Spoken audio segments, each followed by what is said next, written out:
Sans plus attendre, j'appelle Olivier Blanc, qui est à la fois un ami et en même temps l'ami de la Semaine du Son, mais également président du Bruit Paris, délégué spécial à la santé environnementale, à la lutte contre la pollution de l'air, à la région Île-de-France. Merci Olivier d'être avec nous cet après-midi pour ouvrir cet après-midi sur les acteurs de l'environnement sonore.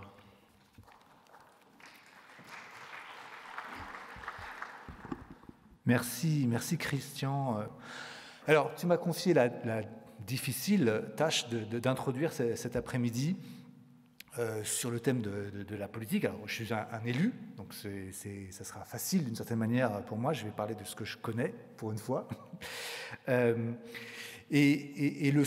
connexion entre son et politique, elle est évidente. Alors, Eric Orsena a donné son avis hier sur cette connexion.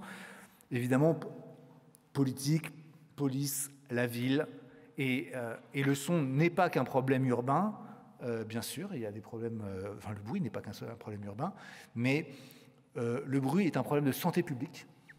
Et en tout cas, dans notre pays et dans les pays occidentaux, la population, elle est concentrée dans les villes. Donc le problème des nuisances sonores est concentré dans les villes. Globalement, il est lié d'ailleurs à peu près 60% au transport, qu'il soit routier, ferroviaire ou aérien. Et évidemment, les moyens de transport sont concentrés, eux aussi, dans les villes.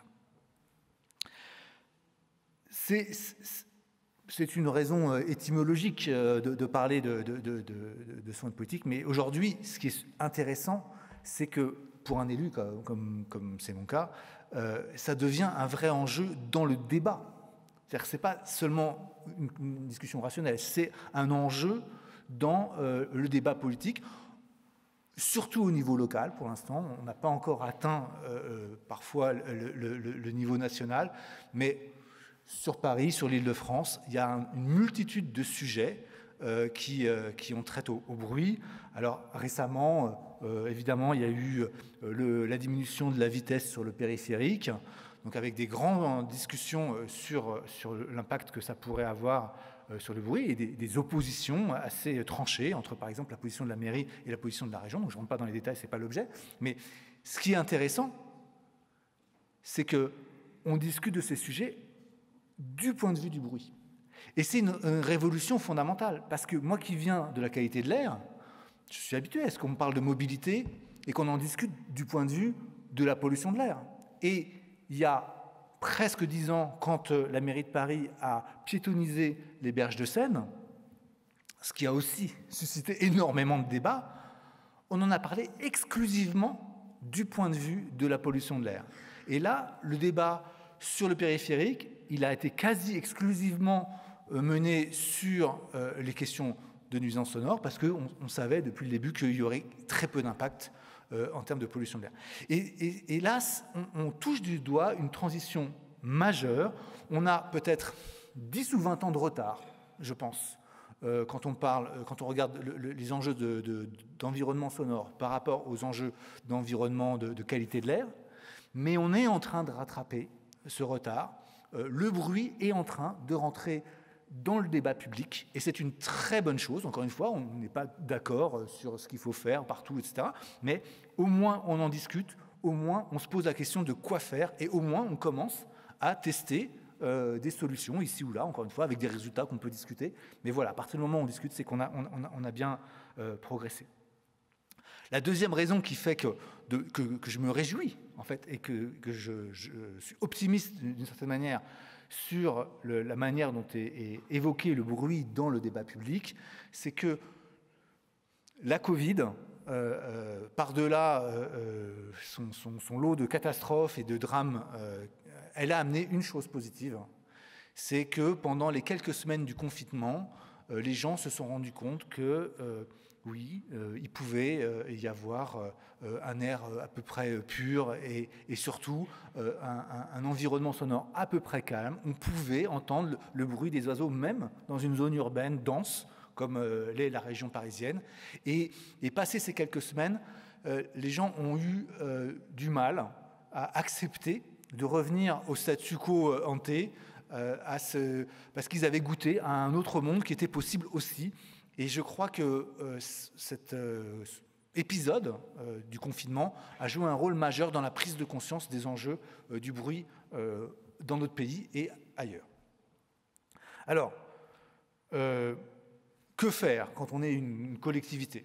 Il y a une multitude de pistes, c'est ce qui fait aussi l'intérêt du sujet, c'est ce qui va faire la richesse des discussions de cet après-midi et des jours qui suivront.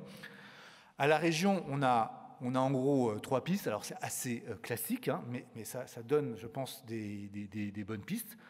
Mesurer, réduire, protéger. Mesurer, parce que bien sûr, si on n'a pas un état des lieux quantitatif, objectif, scientifique, c'est très difficile de prendre des mesures, d'autant plus que, et ça a été dit à de multiples reprises, il y a cette dimension subjective dans le son qui fait que parfois les citoyens qui se plaignent sont perçus comme des mauvais coucheurs, des grincheux, des gens avec qui, finalement, de toute façon, ça ne sert à rien de discuter parce qu'ils ne seront jamais d'accord. Mais évidemment, ce n'est pas ça. Et évidemment, on a un problème de santé publique qui doit être réglé, mais ça a besoin d'être objectivé. C'est notamment en Ile-de-France ce qu'on fait grâce à Bruit Paris, donc j'ai l'honneur de présider, qui est l'Observatoire régional du bruit, qui appuie les collectivités dans la réalisation des cartes de bruit qui sont donc obligatoires, mais qui appuie aussi tout un ensemble d'initiatives locales, et qui a, on est très fiers, le réseau le plus dense de systèmes de mesure du bruit dans le monde. On est dans le World Guinness des records. On a plus de 200, alors maintenant je crois 208 maintenant, mais on a plus de 200 capteurs qui fonctionnent en temps réel en Ile-de-France et qui transmettent leurs données sur le réseau en open data. Mesurer, c'est la base, le point de départ évident de toute démarche scientifique et rigoureuse. Réduire, après, une fois qu'on a identifié les sources de bruit, on peut essayer de s'y attaquer. Alors, la région vient de lancer un grand plan d'action contre le bruit. On l'a voté en septembre, juste avant la crise financière. On y a consacré 100 millions d'euros. Pour l'instant, ils sont à peu près protégés. On va voir, parce que vous avez tous compris l'incertitude immense dans laquelle nous nous trouvons actuellement. Mais ça veut dire, par exemple, agir sur les revêtements terrestres, alors routiers donc, et ferrés, pour diminuer les bruits qui sont émis au passage, soit des véhicules, soit des trains. Et on a en main de nombreux outils très efficaces. Alors, je sais qu'il y a ici des représentants de Renault, de Michelin, mais d'autres. Mais on a en plus un savoir-faire remarquable en France, des ingénieurs qui trouvent des bonnes idées. Enfin, c'est enthousiasmant parce qu'on peut agir. Et je reprends souvent les résultats de mon ami Thomas Antoine de Renault sur le renouvellement de la chaussée.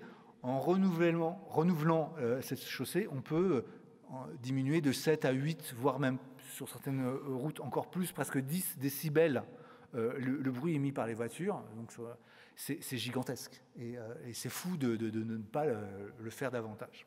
Donc nous, on a multiplié par 2 les financements pour justement agir sur la voirie. Et puis la troisième ligne principale, et puis j'essaierai de m'arrêter là parce que je suis sûr que je suis beaucoup trop long, j'ose même plus regarder ma montre. Protéger les populations vulnérables. On sait que évidemment on est tous un peu inégaux face au bruit, parce que aussi on s'expose de manière différente. Et aujourd'hui, on est face à une crise sanitaire majeure dans notre jeunesse qui délibérément, d'une certaine manière, s'expose avec des pratiques autour des musiques amplifiées, les oreillettes, les concerts, etc., et qui est en train de devenir sourde. On est en train de préparer une génération de sourds. Alors ce que je répète souvent, c'est qu'aujourd'hui, les jeunes de 20 ans, à cause de ces pratiques à risque, dans 20 ans, quand ils en auront 40, ils auront les oreilles de personnes d'aujourd'hui à 60 ans, donc ils perdent 20 ans de qualité d'écoute. C'est une catastrophe immense. Et sur ce point, finalement, on n'a pas trop d'autres solutions que de faire de la prévention.